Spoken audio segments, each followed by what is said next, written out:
हिंदी कंपनियां हैं कि आपको मैन पावर उनकी दिखाएगी 10,000, लेकिन वो बैंकरप्सी के कगार पे रहती हैं, उनकी 6-6 महीने सैलरी लेट रहती है। तो ये चीज आपको कैसे पता चलेगी? वहाँ की लोकल एकोमोडेशन क्या क्या खर्चा कितना है? जैसे यहाँ दिल्ली और बैंगलोर जैसे मेट्रो सिटी में बहुत ज्यादा है, तो वहाँ पे बैठे रहो 2 महीने घर पे, बहुत लॉन्ग प्रोसेस है। आप 1.5 महीने घर में बैठे रहिए जॉबलेस, जी, और वहाँ का एक्सपेंस। बहुत ही दिल को छू लेने वाला सवाल आपने किया है मेरे से। लाइफ के मेरे 2 बहुत अहम इम्पैक्ट आए जो मुझे बहुत तकलीफ हुई, लेकिन उस चीज़ को मुझे बर्दाश्त किया। तो ये चीज इंसान की जिंदगी में कैसे बेनिफिट कर सकती है? ऐसे मिलता तो पूरा इंडिया जाके बस जाता वहाँ पे। आप बिल्कुल जॉबलेस हो, बहुत क्राउड है, तो आप फ्यूचर देखते हुए सेटल हो सकते हो। माशाल्लाह से आप सिविल इंजीनियर रह चुके हैं, आप तो 20 से 25 साल का एक्सपीरियंस गल्फ में काम करने का है आपको माशाल्लाह से। तो काफ़ी चीज़ें आपसे मैं गल्फ से रिलेटेड ही पूछूंगा आज। कोई बंदा गल्फ जाने से पहले ये वीडियो ज़रूर देख के जाए।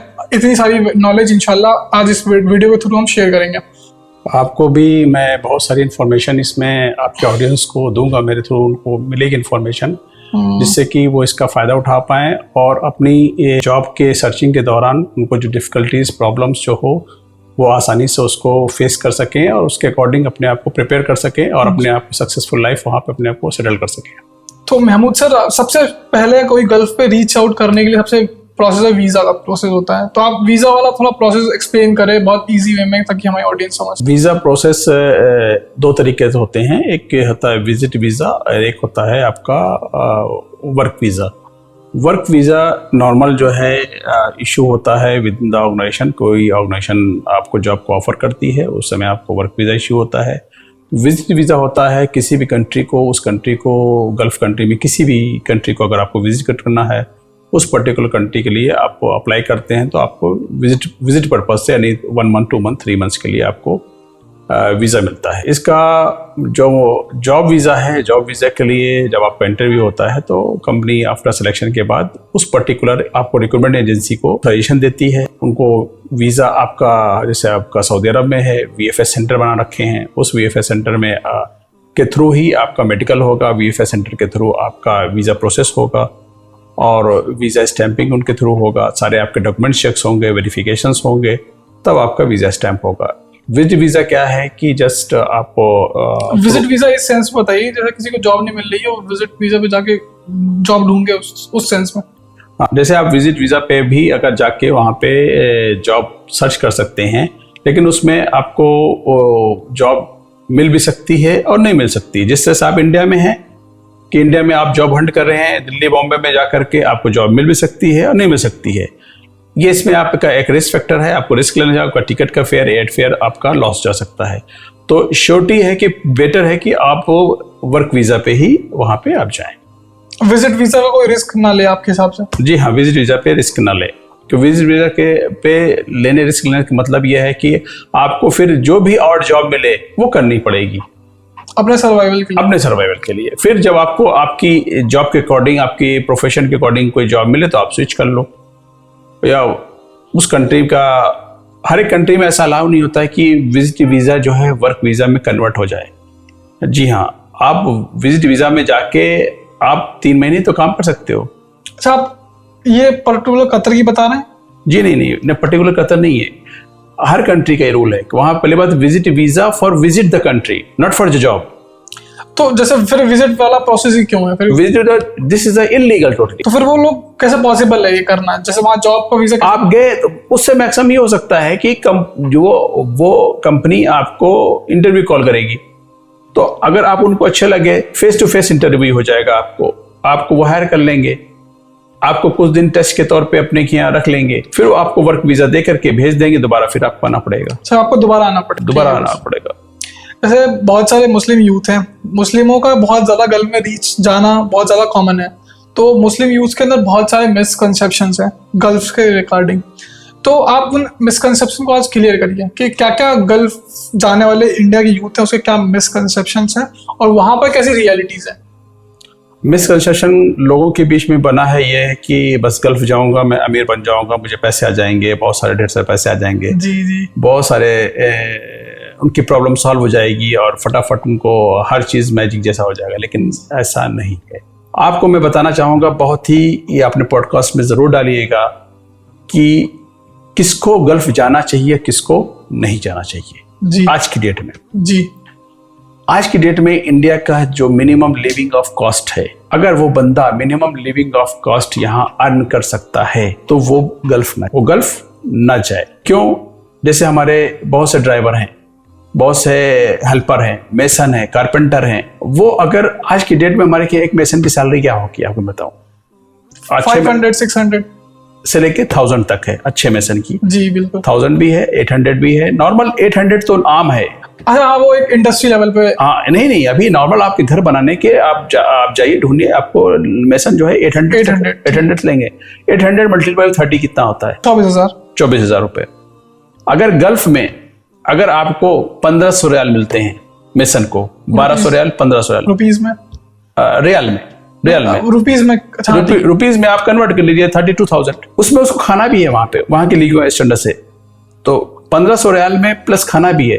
तो खाना खा के, टेलीफोन का बात करके, खर्चा करके, सब कुछ करके वो बंदे को सिर्फ 20,000 बच, तो 20,000 बचा के एजेंट को जो पैसा लगा के गया है उसको रिकवर करना है। तो पहले साल तो बेचारा कुछ बचा ही नहीं पाता। तो जो बंदा यहाँ पे के हिसाब से 700-800 रुपए कमा रहा है पर डे का, उसको तो गल्फ की तरफ कभी रुकना करना चाहिए। अच्छा, इसमें ग्रोथ नहीं होती है 1 साल 2 साल बाद कुछ बेटर हो जाए? जो ब्लू कलर जॉब है, ब्लू कलर जॉब में जो 10 साल पहले सैलरी थी वर्कर्स की, वो आज भी वही है। सिर्फ हमारा जो कन्वर्जेशन रेशियो है, यानी रियाल टू इंडियन रुपीज है, वो बढ़ गया, इसलिए वो पैसा बढ़ा हुआ दिखता है। और आपको यहाँ पे इस वक्त इंडिया का लिविंग ऑफ कॉस्ट ऊपर जा चुका है कि वो पैसा वहां का हमारे लिए जो ब्लू कलर जॉब के बंदे हैं उनको पूरा नहीं पड़ता है। वो स्ट्रगल करते हैं, 2 साल घर नहीं आ पाते हैं, 3 साल घर नहीं आ पाते हैं, क्योंकि एजेंट को इतना ढेर सारे पैसे दे के जाते हैं। फिर यहाँ आकर के घर वालों को भी एक्सपेक्टेशन बढ़ जाती है, तो इसलिए से वो 2 साल के बजाय 3 साल अपने घर वापस आते हैं, 4 साल आते हैं, उसके बाद भी उनके पास कुछ नहीं रहता। ऐसे फिर जो पूरी जिंदगी फिर उनकी धीरे धीरे वहीं को हो जाती है। अच्छा, आप कुछ पढ़े लिखे 18 से 24 जो ग्रेजुएट हैं उनके लिए बताएं, जैसे दुबई कतर रीच आउट करना चाहते हैं। हमारे फ्रेशर, खासतौर से जो बंदे फ्रेशर हैं, जितना वक्त वहाँ देंगे, वहाँ के स्टैंडर्ड, वहाँ के रिक्वायरमेंट्स के हिसाब से अपनी स्किल सेट करें। इंडस्ट्री में काम करेंगे, जाहिर सी बात है, क्वालिफाइड है, पेनिट्रेट करेंगे, आपको स्किल सेट करेंगे तो इंडस्ट्री को बेनिफिट करेंगे, तो इंडस्ट्री उनको बेनिफिट करेगी। इसके अकॉर्डिंग 4-5 साल के अंदर में वो अपने आप को एक अच्छा स्टैंड अपने आप को बना लेंगे, उनको मिल जाएगा। मिनिमम 4 to 5 years चाहिए आपको स्टैंड करने के लिए। ये आपको देना ही देना है। अगर आप उससे पहले करते हैं कि मैं 2 साल में अपने आप को ठीक कर लूंगा, तो नहीं ठीक हो पाएगा। आपको कम से कम कोई बंदा आज की डेट में वहां पे अगर एग्जाम्पल के तौर पर मिनिमम 2000 सैलरी, यानी आज के 45,000 रुपीज में जाता है या 40,000 रुपये में जाता है, और वो इंडस्ट्री एक क्वालिफाइड पर्सन है, एक क्वालिफाइड टेक्नीशियन है, एक क्वालिफाइड स्किल वर्कर है, तो वो अपने आप को आने वाले 4-5 साल में 1 लाख रुपए के अंदर में आपको अपने आप को पालेगा, देख लेगा। लेकिन उस वक्त तक 4-5 साल बाद वही सेट हो जाता है। 4-5 साल इंडिया की महंगाई इतनी बढ़ चुकी होती है, तो फिर वही नियर बाय नियर वो पहुंचता रहता है। लेकिन यह है कि उस वक्त वो इंडस्ट्री के लिए सेट हो जाता है, उसके लिए काम करना आसान हो जाता है। तो मैं इस यूथ को यही कहूंगा कि first of non skill person कभी भी गल्फ ना जाएं। पहले अपने आप को स्किल बनाएं, कम्युनिकेशन स्किल लाएं, जॉब स्किल लाएं और बोल्ड हो रहे हैं, तो वो अपने आप को कहीं ना कहीं हार्ड वर्क कर रहे हैं। 4-5 साल के अंदर में एक अच्छी सोर्स ऑफ इनकम वो जनरेट कर लेंगे। ठीक, महमूद सर, आपने इतने सालों वहाँ पर काम किया है, तो आपको वहाँ के एनवायरनमेंट, वर्क कल्चर के बारे में पता होगा, तो आप क्या डिफरेंस देखते हैं गल्फ के वर्क कल्चर में और इंडिया के वर्क कल्चर में? गल्फ का वर्क कल्चर जो है स्टैंडर्ड है, आपके ह्यूमन राइट्स के बिहाफ पे है। आपको मैक्सिमम 8 घंटे 10 घंटे काम करने हैं।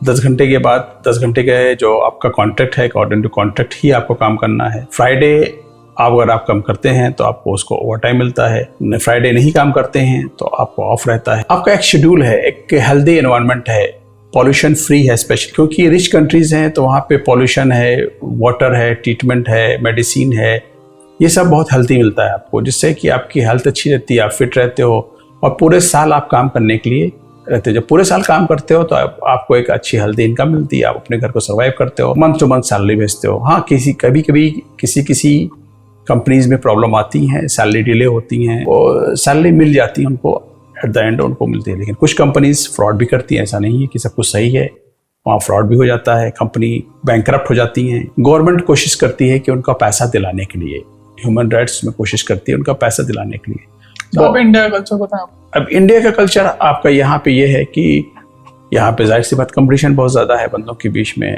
क्वालिफाइड पर्सन टू पर्सन बहुत ज़्यादा है, और कुछ लोग चाहते हैं कि हम अपने घर के पास ही रहें, तो वो कम सैलरी भी काम करते हैं, तो नंबर ऑफ वर्कर्स अवेलेबिलिटी बहुत ज़्यादा है, स्किल मैन पावर बहुत ज़्यादा है, और जॉब बहुत थोड़ी है। तो उसमें आपको compromise number of working day से करना पड़ता है, नंबर ऑफ आवर्स से करना पड़ता है, और आपकी सैलरी से करना पड़ता है। इंडिया में कोई वर्क एथिक्स नहीं है आपके यहाँ पर, आपको वो कोई फॉलो नहीं करते हैं?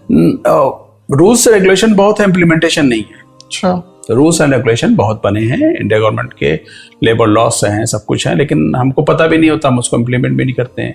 और जो लोग हैं और मजबूरी में ये कह लो आपकी इतनी ज़्यादा जॉब के डर से, जॉब के जाने के डर से, जो ऑर्गेनाइजेशन कहता है उसको फॉलो करते हैं, मानते हैं कि भाई मेरी जॉब बनी रहे, मुझे करना है। इंडिया में एक एम्प्लॉयज में एक बहुत कॉमन देखा जाता है, बॉस वगैरह जो भी हैं उनके लीडर, कि वो उनको बहुत वर्किंग आवर्स तक, उनकी जॉब अगर 8 आवर है तो वो 16 आवर काम करवा रहे हैं। तो वही बता रहा हूँ ना कि वो नॉन एथिक है। वो बंदा कंप्लेन भी नहीं कर सकता है, कंप्लेन करेगा तो जॉब से निकला जाएगा, जॉब से निकला जाएगा तो सर्वाइवल उसका कैसे बनेगा। बट ये गल्फ में और यूरोपियन कंट्रीज में आपके गवर्नमेंट के थ्रू फिक्स जा रहे हैं, वहां पे कंप्लेन करने पे सुनवाई होती है। अच्छा, ये बात। हाँ, कंप्लेन करने पे सुनवाई होती है। आप पहली बात तो वहां तो कोई जबरदस्ती नहीं कर सकता, आपसे जबरदस्ती नहीं कर सकता है। आप जबरदस्ती अगर कर रहा है तो आप छोड़ दो। 10 आवर से कोई ज्यादा काम नहीं कराता है, क्योंकि उनको पता है अगले दिन बंदा नहीं कर सकेगा।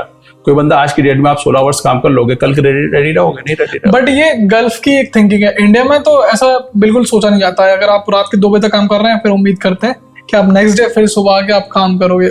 ये एक नॉर्मल कल्चर चलाया है, मैं ऐसा कोई बुराई नहीं कर रहा। नहीं, उसमें कल्चर इसलिए चलाया है कि उसको हम ही आपने खराब किया है।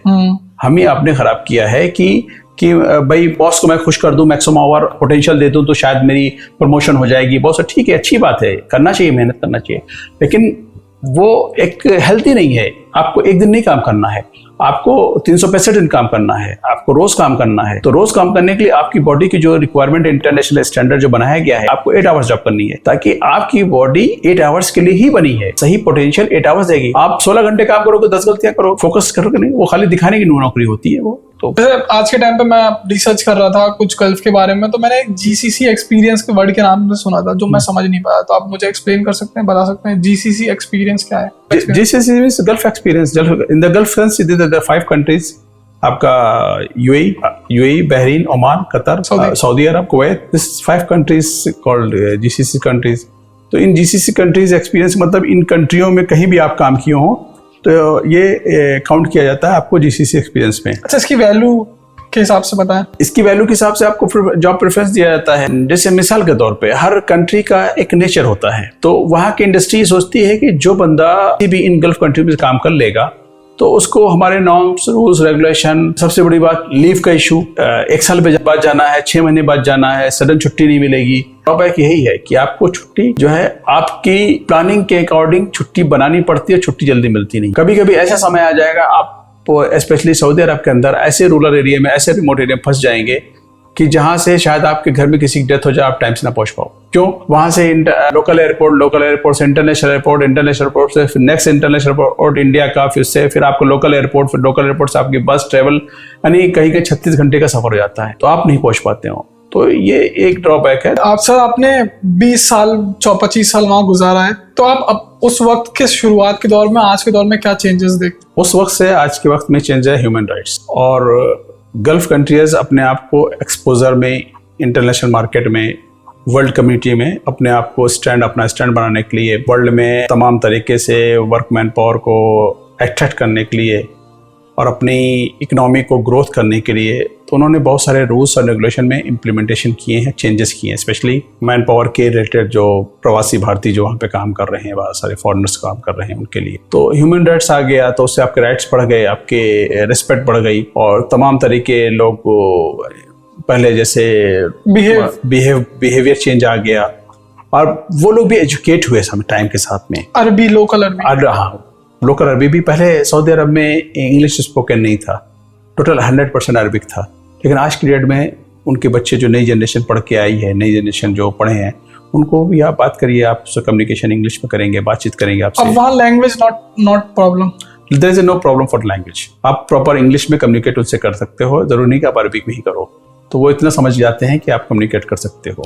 तो बेसिकली आप कह रहे हैं कि गल्फ जो है थोड़ा सा एक्सपोजर टू द वर्ल्ड हुआ है। स्पेशली मैं आपको बोलूंगा कि यूएई और कतर 2 ऐसी कंट्रियां हैं जहां पे आप 100% आपको अरबिक बोलने की जरूरत ही नहीं आपको, या तो अपनी लैंग्वेज आप बात कर सकते हैं, या तो कहीं भी आप जाएं, कतरी नॉन कतरी यानी लोकल नॉन लोकल, कहीं भी जाएं आपको इंग्लिश कम्युनिकेशन पे आपका काम चल जाएगा। लगेगा आप यूरोप में हैं, आपको जरूरत नहीं कि आप अरबिक बोलें। जैसे आप बहुत सारे गल्फ कंट्रीज हैं, तो उसमें से मैं आपको एक क्वेश्चन पूछना चाहता हूँ कि सबसे अच्छा कौन सा लगा आपको, क्या कौन सी कंट्री सबसे अच्छी टर्म्स एंड रेगुलेशंस हैं?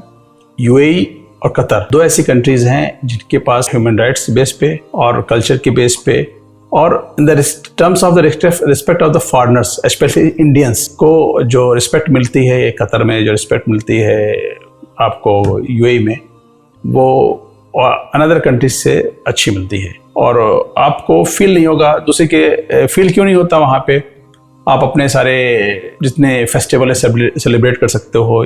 होली है, दिवाली है, दशहरा है, छुट्टी आज भी कंपनीज कर देती हैं, दशहरे की वहाँ छुट्टी होती है कंपनीज में लेबर्स वर्कर्स के लिए।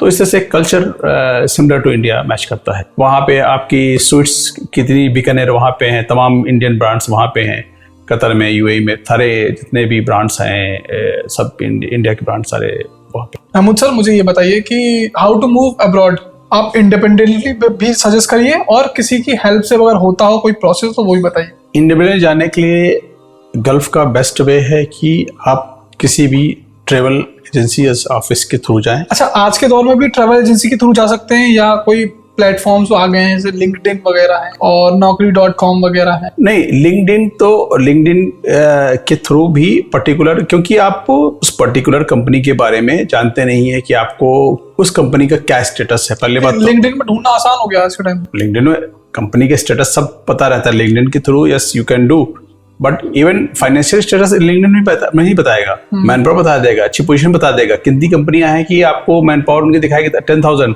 लेकिन वो बैंकरप्सी के कगार पे रहती है, उनकी 6-6 महीने सैलरी लेट रहती है। तो ये चीज आपको कैसे पता चलेगी? तो इसके लिए आपको उस पर्टिकुलर कंट्री में आपको कोई रिलेटिव्स, कोई बंदा कोई रहे, तो उससे एक बार कंफर्म जरूर करें कि इस कंट्री, इस कंपनी में प्लीज मुझे इसका कुछ स्टेटस पूछ के बताएं।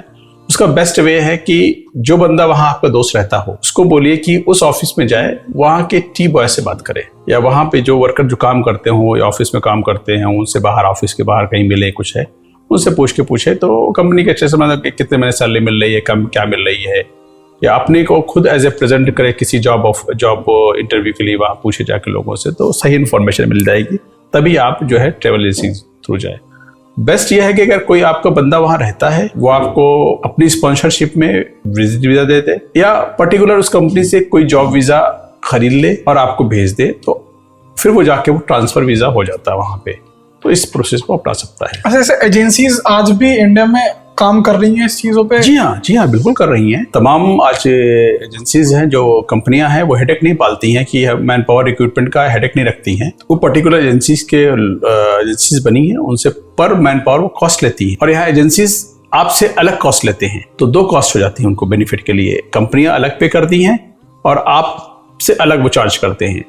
तो ये इस तरह से एजेंसीज को बेनिफिट होता है, और एजेंसीज पे कंपनियां ट्रस्ट करती हैं कि हमें सही मैन पावर, सही लोग, और इसके लोगों का एक्चुअली इंटरव्यू होता है। कंपनियां अपने 2-4 बंदों को, अपने एम्प्लॉय को, जैसे मैं काम कर रहा हूँ, मुझे मेरे ऊपर ट्रस्ट है, तो उनको भेज देती है इंटरव्यू के लिए कि उन्होंने सेलेक्ट करके लेकर आया कि कंपनियों को अच्छे एम्प्लॉय मिल जाए। एजेंसीज कैसे मिलेगी हमें आज के टाइम पे यहाँ पर? एजेंसीज मिलने के लिए बहुत आसान रास्ता है। एजेंसीज के लिए आपका उनकी तमाम जॉब पोर्टल हैं, गल्फ जॉब पोर्टल है, आप उसमें सर्च करिएगा। असाइनमेंट अब्रॉड आज भी न्यूज़पेपर चलता है, ऑनलाइन वेबसाइट है उनकी, और उसमें भी असाइनमेंट अब्रॉड पे तमाम वैकेंसीज हर एजेंसीज निकालती हैं, पब्लिश करती हैं पोस्ट पोजीशंस को, उसमें मिलेंगी। और बहुत सारे यूट्यूब चैनल्स भी हैं जो आजकल आपको इजी उस पर्टिकुलर जॉब ओपनिंग को वो यूट्यूब चैनल पे डाल देते हैं अपने उस पर्टिकुलर कि फला एजेंसीज में ये चीज़ की जॉब ओपन है, फला एजेंसीज में इस चीज़ की जॉब ओपन है, यानी एजेंसीज मीन्स रिक्रूटमेंट ऑफिस। तो दिल्ली है, बॉम्बे में है, वहाँ पे जाएं। कुछ स्पेशलाइज्ड एजेंसीज हैं जो ट्रस्टेबल है, वो बंदे को सालों साल, 20 साल, 25 साल से भेज रही हैं। संतोष ट्रेवल्स है मुंबई में, जी घी वाला है, वो है, ये सब ट्रस्टेड एजेंसीज हैं। बॉम्बे में दिल्ली में आर्क इंटरनेशनल है, बहुत फेमस है, बहुत पुराना है। दिल्ली और बॉम्बे में आप रीच आउट करें, वहां जाके इन एजेंसीज को आप कांटेक्ट करें, हाँ, फिर आप उसके थ्रू जा सकते हैं। उनके जस्ट सिंपल फॉर्म्स होते हैं, आप जाके फॉर्म फिलअप करिए, नॉर्मल जैसे फॉर्म होते हैं, अपनी डिटेल्स भरिए और उनके सिस्टम डाटा में आपकी सीवी अपलोड हो जाएगी। जब वैकेंसीज आ गई आपको कॉल किया जाएगा। आपको कुछ मिनिमम फी पे करनी पड़ती है शुरुआत में उनकी उस फॉर्म को फिल करने? नहीं, कोई फीस नहीं मांगते वो लोग, शुरू में कोई नहीं मांगते। शुरू में कोई नहीं। अगर आप कुछ जॉब प्रोवाइड करेंगे तब मांगेंगे? तब वो सर्विस चार्ज मांगेंगे। जब उनके थ्रू आप वीजा प्रोसेस इंटरव्यू या आपका इंटरव्यू करवा देंगे, वीजा प्रोसेस करवा देंगे, वीजा स्टैंप हो जाएगा, तब आपसे उसी वक्त जब आपका इंटरव्यू सक्सेसफुल हो जाएगा, आप सिलेक्ट हो जाएंगे, तो आपसे एक कॉस्ट बता देंगे कि भाई विथ टिकट मैं आपसे ये कॉस्ट लूंगा 35,000।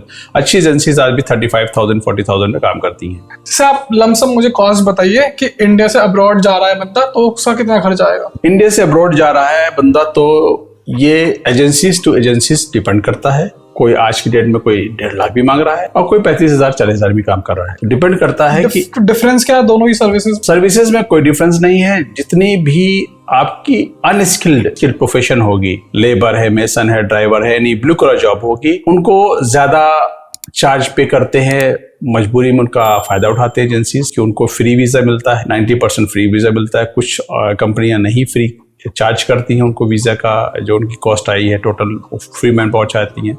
इस वजह यहाँ भी करते हैं। वो एक तरह से वो चलन में आ गया है कि कर दे, लेकिन जो क्वालिफाइड पर्सन जाते हैं, व्हाइट कलर जॉब पर्सन जाते हैं और स्किल्ड पर्सन जाते हैं, तो उनसे बहुत कम फीस लिया जाता है। वो नंबर मेंशन करें मुझे, कौन कितना मतलब लगता है? 35,000 मिनिमम है, up to 1.5 lakh. Mahmood sir मुझे सैलरी में भी थोड़ा बताएं कि सैलरी किस बेसिस पर कैसे होती है वहाँ पर? जैसे अनस्किल्ड पर्सन है, जैसे कि ड्राइवर वगैरह हैं, वॉचमैन वगैरह हैं जो यहाँ से जा रहे हैं, एक स्किल्ड इंजीनियर, डॉक्टर, मैनेजमेंट से फील्ड से रिलेटेड करता है, तो ये दोनों अलग अलग तरह की, कोई ब्लू कलर और व्हाइट कलर, तो इनकी स्किल वो सैलरी किस बेसिस पे होती है? सिर्फ अब हम इस चीज को 2 कैटेगरी डिवाइड कर सकते हैं। जो ब्लू कलर की जॉब 1,500 से लेकर के अप टू 3,000 सैलरी तक होती है।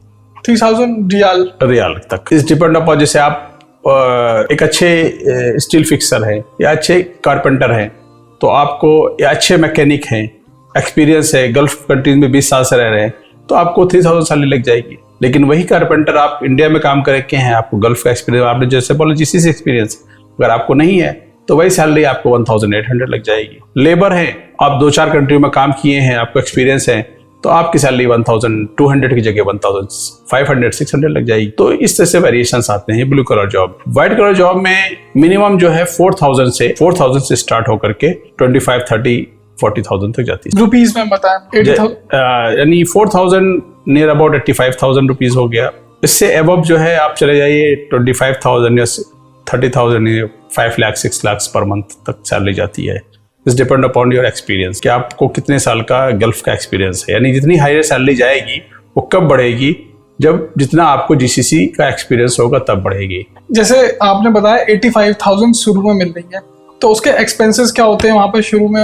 हाँ, ये एक्सपेंसेस यूं मान के चलो कि जैसे अब इंडिया में भी है ये हाल। इस आपके मेट्रो सिटी में बंदा 10,000 में भी सर्वाइव करता है और 1 लाख में सर्वाइव करता है। तो इस डिपेंड अपॉन वहाँ पे लोग सर्वाइव करने को अगर कंपनी अकोमोडेशन देती है, तो जो सैलरी 4,000 की है तो उसमें अकोमोडेशन कंपनी का रहता है। मेन है अकोमोडेशन महंगा होता है, वहाँ पे अकोमोडेशन कंपनी देती है। तो 4,000 सैलरी इन हैंड आती है आपको। तो उसमें आपका फूड एक्सपेंस आपका रहता है। तो फूड का नियर अबाउट वही 10-12 हज़ार रुपये इंडिया सुनो, यानी 500 रियाल 600 रियाल। कुछ लोग 400 में काम चला लेते हैं। तो डिपेंड अपॉन कहाँ किस लोकल सिटी में, कहाँ किस शहर में, किस जगह रह रहे हैं, तो कैपिटल में रह रहे हैं कि विलेज में रह रहे हैं, तो उस हिसाब से आपके कॉस्ट। अच्छा, आप रुपीज में मुझे बताइए कि गल्फ में बंदा जो फ्रेशर काम कर रहा है वो कितना बचा लेता है पर मंथ? फ्रेशर जो बंदा खा पी के 50,000 बता लेता है। एक्सपेंसेस हो सकते हैं हाउस अगर अकोमोडेशन नहीं दिया है तो, ठीक है ना। हाउस अकोमोडेशन कैसे होता है, किस बेसिस पे? क्या आपके टर्म्स कंडीशन पे होता है, आपके एग्रीमेंट कॉन्ट्रैक्ट पे होता है, उस पर लिखा रहता है accommodation provided company, accommodation provide by you. नहीं, वहाँ की लोकल अकोमोडेशन क्या खर्चा कितना है? यहाँ दिल्ली और बैंगलोर जैसे मेट्रो सिटी में बहुत ज्यादा है। तो वहाँ पे आपको एक रूम में बेड स्पेस लगते हैं, बेड स्पेस रहता है और बंकर बेड लगते हैं। तो जैसे आपको एक बंकर बेड में से एक नीचे एक बेड, एक ऊपर बेड, ऐसे एक नीचे बेड एक ऊपर बेड, एक रूम में 6 बेड। तो इस तरह से अगर आप रहेंगे तो आपका नियर अबाउट 10,000 12,000 में रुपीज में, वो भी इस कंडीशन में। इस कंडीशन में ये आप मेरे ख्याल से ब्लू कॉलर वालों की बता रहे हैं। ब्लू कलर को तो ये ऐसे कंडीशन में कंपनी देती है। अच्छा, ऐसे में भी व्हाइट कलर के बंदे भी रहते हैं आउटसाइड अपना कमरा लेकर के, इस कंडीशन में। हाँ, फ्रेशर स्पेशली जो रहते ओके हैं, ओके। रहना पड़ता है उनको, क्योंकि 4,000 सैलरी में कभी कभी होता है 4,000 सैलरी मैंने बताया, तो उसमें सब कुछ डाल दिया जाता है, तो उस कंडीशन में ये करना पड़ता है उनको। अच्छा, आप अपना बताएं, आप वहाँ कैसे रह रहे हैं, कितना पे करते हैं वहाँ पर रेंट? 1 BHK की वहाँ जो कॉस्ट है, एक 1 BHK कॉस्ट है वो तकरीबन 4,000 रियाल, 3,500, 70,000 to 1 लाख रुपीज जो है accommodation cost, rent only 70 to 1 lakh. हाँ, अच्छी कंडीशन में। अच्छी कंडीशन। अगर कोई फैमिली वहाँ रहना चाहे लेके तो उसमें फैमिली भी रहती है। आपको 1 BHK में फैमिली, अगर आपकी बच्चे छोटे हैं फैमिली रह सकती है, अगर बच्चे बड़े हैं तो आपको 2 BHK लेना पड़ेगा, तो 2 BHK लेकर 2 BHK में 1,000 अलाउड हो जाएगा, यानी रुपीज में। रुपीज में वही 1 लाख से 1.25 लाख हो जाएगा। मिनिमम 1 लाख मान के चलिए आप फ्लैट का कॉस्ट आता है। अब इसी में जो वहाँ पे आपके सेविंग होती है, तो थोड़ा बहुत आपका अगर फैमिली अगर आपके पास है तो फैमिली का सर्वाइवल, 2 बच्चे हैं, मियाँ बीबी, स्कूलिंग है, सब कुछ है, तो नियर अबाउट आपका 4 लाख रुपए तो खर्च हो जाएंगे। हाँ, 4 लाख पर मंथ खर्च हो जाएंगे। तो वहाँ फैमिली इस हिसाब से सर्वाइवल करना बिल्कुल है नहीं। तो एक स्टेज आने पे वहाँ में जॉब करना और यहाँ जॉब करना सेम हो जाता है, हैंड टू माउथ बंदा हो जाता है। कितने बंदे वहाँ पे हैंड टू माउथ है फैमिली रखने पे, जस्ट लाइफ चल रही है। अच्छा, तो ये हो गया एक नॉर्मल एक्सपेंसिव लाइफ कह रहे हैं आप। अगर वो नॉर्मल बचा के चले तब रहे, फैमिली लाइफ मिनिमम कितना ही बचा के चलेगा, कितना भी करेगा, 3 लाख रुपए, 2.5 से 3 लाख रुपए खर्च। 2.5 से 3 लाख सैलरी पहुंचने में कितना साल लगता है एक नॉर्मल इंजीनियर पर? नॉर्मल इंजीनियर कम से कम लग जाएगा 4 साल मिनिमम, 4 साल, 3 से 4 साल। कुल मिलाकर गल्फ में फैमिली ले जाके रहना it's cut impossible thing for शुरू के 4-5 साल के लिए। जी नहीं, पॉसिबल नहीं है, बिल्कुल पॉसिबल। आप सेव नहीं कर पाओगे। इससे बताइए आप इंडिया में जॉब करो, आप वहाँ पे हैंड टू माउथ रहोगे। हाँ, इंडिया में आपको बिल्कुल जॉब नहीं मिल रही है, आप बिल्कुल जॉबलेस हो, बहुत क्राउड है, तो आप फ्यूचर देखते हुए सेटल हो सकते हो उसके हिसाब से। जैसे गल्फ में सुनने में आता है टैक्स वगैरह वहाँ की कंट्रीज बहुत ज्यादा लेती हैं, तो जो जॉब करते हैं वहाँ पर इंडियन रेसिडेंट जो भी है, वो टैक्स उनको भी पे करना पड़ता है? नहीं, वहाँ की जॉब हमारी टैक्स फ्री है, कोई टैक्स नहीं पे करना पड़ता है। अभी फिलहाल सऊदी अरब ने, यूएई ने जस्ट वैट लगाया है, प्रोडक्ट पे लगाया है, सैलरी पे कोई टैक्स नहीं। कोई सैलरी टैक्स नहीं पे करते? जी, टैक्स नहीं पे करते, वहाँ पे टैक्स रिक्वायरमेंट नहीं है हमको। और आप जैसे अपनी एक्सपेंसेस जैसे यहाँ इंडिया भेजते होंगे, पैसे भेजते होंगे ट्रांसफर, तो उस पर कुछ टैक्स वगैरह वहाँ की गवर्नमेंट, यहाँ की गवर्नमेंट कुछ लेती है? जी नहीं, कोई टैक्स नहीं उस। तो बेसिकली जो भी यहाँ से वहाँ रह रहे हैं वो कोई टैक्स पे नहीं करते? टैक्स नहीं पे करते। और इंडियन में जो जॉब करता है उसको टैक्स पे करना होता है? जी हाँ, टैक्स। तो ये तो बेनिफिट वाली चीज है। इंडिया में जैसा आप देखते हैं कि टैक्स जो है, जो सेव करता है वो टैक्स पे करता है ना। जब आपकी सेविंग ही नहीं होगी तो टैक्स कहाँ होगा? जैसे इंडिया में अच्छी सैलरी पे है तो उसको टैक्स पे करना होता है अच्छा खासा। इंडिया में जो यहाँ पे अच्छी पे कर रहे हैं, अच्छी इनकम कर रहे हैं, या सैलरी इनकी ईयरली 35 लाख 40 लाख रुपीज है, तो वो टैक्स पे कर रहे हैं। जो with in the bracket of 7 lakh 8 lakh की रेंज में है तो वो टैक्स नहीं पे कर पाते, उनको टैक्स नहीं देना। और 90% आपकी कितनी पॉपुलेशन यूथ जो है 7 to 8 लाख की रेंज में है, देख लीजिए आप। जैसे गल्फ में आपको कोई बिजनेस करना है, कुछ करना, तो आपको टैक्स पे करना होगा उसके? हाँ, गल्फ में उसमें बिजनेस पे टैक्स, बिजनेस के इनकम पे, फॉरेनर्स जो बिजनेस करते हैं उसके इनकम पे टैक्स है, अच्छा खासा टैक्स। नॉमिनल टैक्स है, उसका मुझे इतना आइडिया नहीं है क्योंकि मैंने बिजनेस नहीं किया वहाँ पे है, लेकिन नॉर्मल जो मैंने रूल्स एंड रेगुलेशन थोड़ा जानता हूँ, मैं देखा हूँ, उसमें टैक्स लगता है। और वहाँ परमानेंट रेजिडेंसी का क्या प्रोसेस है? गल्फ कंट्रीज में कोई ऑप्शन नहीं है परमानेंट रेजिडेंसी का। ऑप्शन नहीं है? ऑप्शन उन्होंने अपने रेगुलेशन उसमें नॉर्मल लोगों के लिए नहीं है, किन के लिए? हाँ, स्पेशलाइज्ड पर्सन के लिए उन्होंने रखा है। जैसे आप उनकी कंट्री के लिए जो बेनिफिशियल पर्सन है, जैसे लाइक कोई फेमस डॉक्टर है, प्रोफेसर है, हाँ, उनकी कंट्री में फेमस डॉक्टर प्रोफेसर है, यानी यूं कह लो कि साइंटिस्ट है, कि कंट्री के लिए रिक्वायरमेंट है, वो कंट्री के लिए बेनिफिशियल है, लॉन्ग टर्म से प्रैक्टिस कर रहा है, अच्छा डॉक्टर है तो उसको दे देंगे, साइंटिस्ट है उसको दे देंगे। तो हर किसी को नहीं मिलता है? हर किसी को नहीं है। जैसे कोई बंदा बिजनेस सेटअप कर रहा है, फिर वही सेटअप होना चाहे तो नहीं मिलेगा? बिजनेसमैन को एक ह्यूज कुछ क्राइटेरिया है। पढ़ा था कि 1 लाख रियाल पे करने पे मिलता है। नहीं, 1 लाख रियाल पे से मिलता तो पूरा इंडिया जाके बस जाता वहाँ। कुछ पाकिस्तानी लोग तो वहाँ सेटल हो चुके हैं, वहाँ पर रह रहे हैं। नहीं, ऐसा नहीं, खासतौर से सऊदी अरब है, कतर है, ये इनके बहुत स्ट्रिक्ट रूल है, क्योंकि उनके अपने लोकल्स जो है नेशनल्स हैं, उनसे के साथ में मिंगल नहीं सकता है, इसलिए बहुत स्ट्रिक्ट रूल्स है, उसमें जल्दी होता नहीं है। रूल्स बना रखे हैं लेकिन अप्रूवल्स नहीं मिलती हैं। बेसिकली गल्फ कंट्रीज के जो अरेबिक लोग हैं वो चाहते ही नहीं है कि अलग अलग कंट्री से वहां जाके रहें। इन कंपेरिजन टू अमेरिका है, यूरोप है, वहां लोग सेटल हो रहे हैं। हाँ नहीं, यहाँ नहीं है, गल्फ में ऐसा नहीं है। गल्फ में उनकी कल्चर को हम मैच नहीं करते हैं। भले ही आप सेम रिलीजन से बिलोंग करते रिलीजन मैटर नहीं है, उनका कल्चर मैटर है। उनके लिए रिलीजन मैटर नहीं करता। कल्चर मैटर, फर्स्ट कल्चर है उनका, स्पोकन है, उनका वे ऑफ टॉकिंग, उनका स्टाइल है। हम लोग वहाँ गल्फ में काम जरूर करते हैं लेकिन वहाँ उनकी सोसाइटी से हम बिल्कुल बाहर हैं। तो हम वहाँ एक वर्क फोर्स की तरह हम काम कर रहे हैं उस नेशंस के लिए, उसके अगेंस्ट में हमको पैसे दिए जा रहे हैं और उस पैसे का हम इस्तेमाल करें, पैसा अर्न करके अपनी कंट्री में, इंडिया में आके अपने बिजनेस सेटअप करें। एज ए एनआरआई हम काम करें, यानी वहाँ पे हमें वोटिंग देने का अधिकार नहीं होगा, वहाँ पे किसी पॉलिटिकल डिबेट में हमारा हिस्सा नहीं होगा, वहाँ पे किसी तरीके से नहीं होगा। हम जस्ट वहाँ पे अजनबी हैं, तो अजनबी वो कहते ही हमको है, हमारा वहाँ पे हमको अजनबी ही बुलाया जाता है कि आप अजनबी हो। अजनबी का मीनिंग आपको पता है कि अजनबी हो, तो हम फॉरेनर्स हैं। फॉरेनर्स वहाँ पे जाएंगे, अपनी लाइफ जिएंगे, जॉब करेंगे, पैसा अर्न करेंगे, अपनी फैमिली को भेजेंगे और एक टाइम के बाद रिटायरमेंट लेके आके अपनी कंट्री आएंगे। अच्छा, बेसिकली इंडियन ऑडियंस को ये सब चीजें नहीं पता है कि इंडिया में ये सब बिल्कुल कल्चर है नहीं। इंडिया पूरे वर्ल्ड के लोगों को एक्सेप्ट करता है। इंडिया में ये कल्चर है, कोई भी आके रहे, कुछ भी करे, सब घुल मिल जाते हैं, मतलब कोई प्रॉब्लम नहीं होती। बट इंडिया के बाहर जाने पे बहुत सारी दिक्कतें आती है।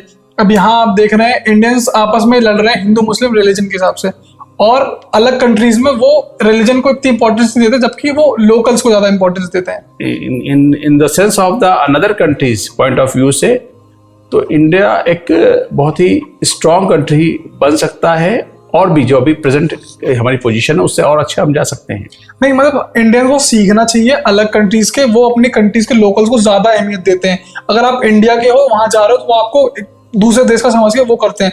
अगर आप हिंदू हो, मुस्लिम हो, दूसरी कंट्री में हो, लेकिन आप वहाँ इंडियन हो, इंडियन, यस यस, तो आप वो इंडियन हो और आप आपस में ज्यादा वहाँ खुश रह सकते हैं। जी जी, आप मतलब क्योंकि आप प्रॉब्लम्स में फेस कर रहे हैं साथ में, तो आप वहाँ ज्यादा भाईचारा है आपके अंदर। जी हाँ, बिल्कुल भाईचारा, एज ए इंडियन बिल्कुल भाईचारा है। और वो चीज इंडिया में प्रैक्टिस नहीं हो रही है, वो चीज इंडिया में प्रैक्टिस नहीं हो रही, बिकॉज वहाँ प्रॉब्लम्स क्रिएट होती है तो हम साथ में आ जाते हैं, साथ में आ जाते तो ये चीज यहाँ के लोगों को सीखनी चाहिए इंडियंस को। जी हाँ, कि बाहर कंट्रीज में लोग अपने गल्फ लोकलों को बहुत अहमियत देते हैं। जी हाँ, और तो इंडिया भी आपस में अगर ये सब चीजें फॉलो करे, इंडियंस की तरह रहें, नॉट बाय रिलीजन, तो ये काफी चीजें बेटर हो सकती है। हमें सीखना चाहिए इन सब चीजों। महमूद सर, मैं आपसे एक पर्सनल क्वेश्चन पूछना चाहता हूँ। गल्फ में आपने 20-25 साल जॉब की है, तो एज ए फ्रेशर आपको अपनी फैमिली से इतना दूर वहां रह रहे हैं इतने सालों तक, तो वो चीज आपको कैसे इम्पैक्ट करती है? ये तो बहुत ही दिल को छू लेने वाला सवाल आपने किया है मेरे से। ये एक स्ट्रगल का हिस्सा रही है।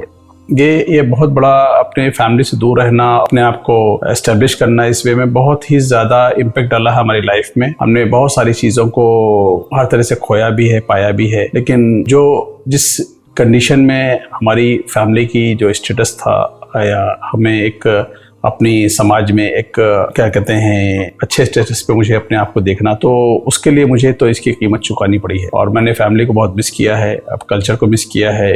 बहुत सारी ईद है, त्योहार है, मैं नहीं पहुंच सका हूँ। बहुत सारी कितनी ईदें इतने 25 सालों में मैंने मिस की हैं यहाँ पे, और कितनी जो है फैमिली फंक्शंस को, शादियों को मैंने मिस किया है। मेरी लाइफ में 2 बड़ी चीज़ें हुई हैं। तो मेरी सिस्टर की शादी थी, तो किसी रीज़न की वजह से मैं वहाँ पे, मेरी साइट बहुत दूर थी और छुट्टियाँ मुझे नहीं मिल रही थी। मैं उसी वक्त नया नया गया था वहाँ पे, तो मुझे छुट्टी नहीं मिल रही थी और मैं बहुत परेशान हुआ था। लेकिन शादी ज़रूरी थी घर पे, तो हमने अलाउ कर दिया कि नहीं, मुझे नहीं मिल पा रही, मैं नहीं आ पाऊँगा। उसके बाद एक और इंसिडेंट हुआ कि मेरे साथ में कि मेरे फादर की डेथ हो गई। तो डेथ हो गई, तो उस वक्त सऊदी में कल्चर था पासपोर्ट रखने का। उस समय में कंपनियों के पास पासपोर्ट रहता था। तो हमारी साइट ऑफिस 2000 किलोमीटर दूर थी मेन ऑफिस से, और यहाँ पे थर्सडे को डेथ होती है और फ्राइडे वहाँ छुट्टी पड़ जाती है। तो डिस्टेंस दूर होने की वजह से, ऑफिस दूर होने की वजह से मुझे फिर फादर की डेथ में नहीं आ सका, क्योंकि यहाँ पे डेड बॉडी को ज़्यादा देर तक डिले नहीं कर सकते थे। तो मैंने अलाउ किया कि नहीं, मैं नहीं पहुँच पाऊँगा और आप लोग जो है मेरा वेट ना करिए। तो ये लाइफ के मेरे 2 बहुत अहम इम्पेक्ट आए, जो मुझे बहुत तकलीफ हुई, लेकिन उस चीज़ को मैंने बर्दाश्त किया। बाहर गल्फ जाते भी हैं, ज़्यादा से ज़्यादा कम समय में पैसे बचाएं और अपनी कंट्री में वापस आके अपना कुछ काम करें, या फिर कुछ अपनी जो डेस्टिनेशन है, जैसे मकान बनाना है, घर बनाना है, बना लिया, उसके बाद इंडिया की नॉर्मल रूटीन लाइफ में अपने आप को सेट करने की कोशिश करें और अपने परिवार और फैमिली के साथ इंडिया में ही रहें। करते होते, कमाते होते तो फैमिली के साथ में जरूर रहता। हो सकता है इतने सालों में सिर्फ एक घर कर पाता या बच्चों के एक नॉर्मल एजुकेशन करता, लेकिन फैमिली के साथ नहीं रहता। और बहुत सारी चीजें हैं आप जो फैमिली के लिए सोच पा रहे हैं वो आगे ना कर पाते। फैमिली साथ रहे, कहीं पे भी हो आपको स्ट्रगल, आपका उसका आउटपुट आपको आएगा, लेकिन स्ट्रगल तो किसी न किसी को देना पड़ेगा। बेसिकली आप कह रहे हैं कि आपको कुर्बानी देनी पड़ेगी, कुर्बानी देनी पड़ेगी कुछ चीजों की, कुछ परिवार के लिए कुर्बानी देनी पड़ेगी आपको। ये नहीं कि गल्फ में आपको सब कुछ अच्छा मिलेगा। अच्छा, आप इस चीज से मुझे बताएं कि कोई बंदा यूपी में रहता है और वो बैंगलोर जाके जॉब कर रहा है, और कोई बंदा यूपी में रहता है वो कतर जाके जॉब कर रहा है, घर से दूर, तो वो दोनों जगह है, डिफरेंस क्या है दोनों? बाउंडेशन नहीं इस तरीके की। आप बैंगलोर में हैं, आपने कोई भी इमरजेंसी मांगी, 2 दिन के लिए बाई फ्लाइट आप इमरजेंसी आए हैं, अपने घर में आप गुजार के आप जा सकते, अपनी फैमिली से मिलके जा सकते हैं। आपके दिल में यह है कि आप घर के बहुत नजदीक है, कभी भी रात के 12 बजे भी उठ के जा सकते हैं। ये चीज इंसान की जिंदगी में कैसे बेनिफिट कर सकती है? अब इंसान बैंगलोर में उसको कम सैलरी है, गल्फ में ज्यादा सैलरी है, अब डिफरेंस आता है। इंसान रात के 12 बजे आ सकता है, तो एक पॉइंट हो गया। आप सिर्फ इसके लिए आप अपनी जॉब या अपने करियर डिसाइड करेंगे? घर के नजदीकी से यही लाइफ है ना। हम आपको गल्फ का पेन क्या है? अच्छा, गल्फ का पेन क्या है? गल्फ का पेन घर से दूरी है। और क्या पेन है वहां पे? आपसे घर की, अपनेपन की, अपने लोगों की, अपने कल्चर की, अपने फेस्टिवल की साइकोलॉजिकल इम्पैक्ट है आपकी बॉडी पे कि मैं बाहर हूं घर से। आपने रात में 12 बजे एक मैसेज डाला अपने कंपनी को कि आई एम गोइंग, कोई बात नहीं, आप चले गए। अगर एक वीक से ज्यादा अगर आप इमरजेंसी लीव आया है तो अब आपको अगली बार जब आप वापस जाएंगे जॉब में, आपकी जॉब रहेगी नहीं रहेगी कोई गारंटी नहीं है। ये बहुत डीप पॉइंट आप बता रहे हैं। आपकी जॉब रहेगी नहीं रहेगी नहीं पता है, तो बाउंडेशन कहाँ रहेगी आपकी जॉब सिक्योरनेस को लेकर? नहीं, मुझे 1 हफ्ते के अंदर वापस जाना है। वो परदेश है, ये देश है, दोनों में फर्क है, दोनों में फर्क है। लेकिन ये है कि अगर आपको यहाँ जॉब मिलती है 5,000 यानी 25,000 की, वहां 50 की मिलती है, तो मैं आपको कहूंगा प्रेफर आप 25,000 की यहाँ करो। क्यों? कॉस्ट ऑफ लिविंग इक्वल होता जा रहा है, यानी यहाँ का जो एक्सपेंस है लाइफ का वो बढ़ता जा रहा है। यानी जितना आप वहां कमाओगे इतना यहाँ का खर्च हो रहा है। लेकिन हमारे टाइम में क्या था, यहाँ पे खर्च कम थे, तो सैलरी रेशियो वर्सेस सेविंग जो है ज्यादा, चीजें सस्ती थी, तो प्रॉफिट था। आपकी जिंदगी के सबसे इंपॉर्टेंट लाइफ लेसन क्या थे जो आपने गल्फ में वक्त बिताया? गल्फ में रहने के इतने सालों के बाद 2 चीज का लाइफ लेसन मेरे चेंजेस आए। पहला चीज कि वहां पे ज्यादा आपके साथ चीटिंग ना होने की वजह से और आपकी रेगुलर सोर्स ऑफ इनकम होने की वजह से आपका ट्रस्ट जो है वो दूसरों पे बना रहता है। दैट्स मीन्स आपका नेचर हमेशा पॉजिटिव रहता है, आप सामने वाले को हमेशा पॉजिटिव नजर से देखते हो और भरोसा करते हो, और वहां पे भरोसा करते हैं तो कोई ज्यादा डिफॉल्ट नहीं मिलता है, इसलिए मन उसी तरीका आपका दिल हो जाता है कि हर एक को पॉजिटिव नजर से देख। तो एक चेंजेस ये आया कि हमारी सोच जो है पूरी पॉजिटिव हो चुकी है और हमेशा मैं पॉजिटिव सोचता हूँ। और दूसरा ये है कि हमने ये सीखा है कि वहां पे कि समय के साथ अपने स्किल को डेवलप करो, यानी अपने आप को एजुकेट करो, अपने आप को ट्रेनिंग लो, इनहेंस करो। नॉट ओनली आपका नॉर्मल एजुकेशन, उसके अलावा भी आपको एड ऑन करते रहना, टाइम टू टाइम समय के साथ अपडेट करना। तो वही बेसिकली आज हमने गल्फ से रिलेटेड जितनी सारी चीजें डिस्कस करी, उसमें जो जो चीजें बताई, आप एक कंक्लूजन पॉइंट में आप क्या बताना चाहेंगे हमारे यूथ को? गल्फ के इंतजार में रह करके इंडिया में अपना वक्त बर्बाद ना करें। आप अगर 21-22 साल के होते हैं, 20 साल के होते हैं, तो फर्स्ट ऑफ ऑल आप डिसाइड करें अपना लाइफ का गोल आपको करना क्या है। यानी किसी भी हाल में आप अपने आप को विद इन 2-3 ईयर्स 4 ईयर्स के अंदर में अपने आप को स्टैंड करें, आइदर इंडिया आइदर गल्फ, कहीं भी, और अपने पैरों पे जल्दी से जल्दी खड़ा होने की कोशिश करें और अपने आप को एम्प्लॉय करें। यानी यहाँ पे रह करके आप वेट करें कि मैं गल्फ जाऊंगा, और यहाँ पे भी रह के आप कुछ ना करें। इंडिया में बहुत कुछ करने को है, लेकिन समय के साथ जल्दी करें और आप इंडस्ट्री में अपने आप को इन्वॉल्व करें और अपने फैमिली के लिए कुछ काम करें। पूरा एंड आपने गल्फ के रिलेटेड सारी जो राज थे वो सारे खुल गए आज इस पॉडकास्ट के जरिए। बहुत सारी चीजें मुझे भी सीखने को मिली, आई होप ऑडियंस को भी सीखने को मिली होगी। आपको कैसा लगा मेरा पॉडकास्ट? आप फीडबैक में मुझे जरूर बताइए। जो भी चीजें हो मैं अपने आप को इम्प्रूव करने की कोशिश करूंगा। आप मुझे इंस्टाग्राम पे मैसेज कर सकते हैं, आप मुझे कॉमेंट्स में बता सकते हैं। तो फीडबैक बहुत जरूरी है मेरे लिए, तो आप फीडबैक भी मुझे मेंशन करें। टिल नेक्स्ट टाइम, अस्सलाम वालेकुम व रहमतुल्लाहि व बरकातहू।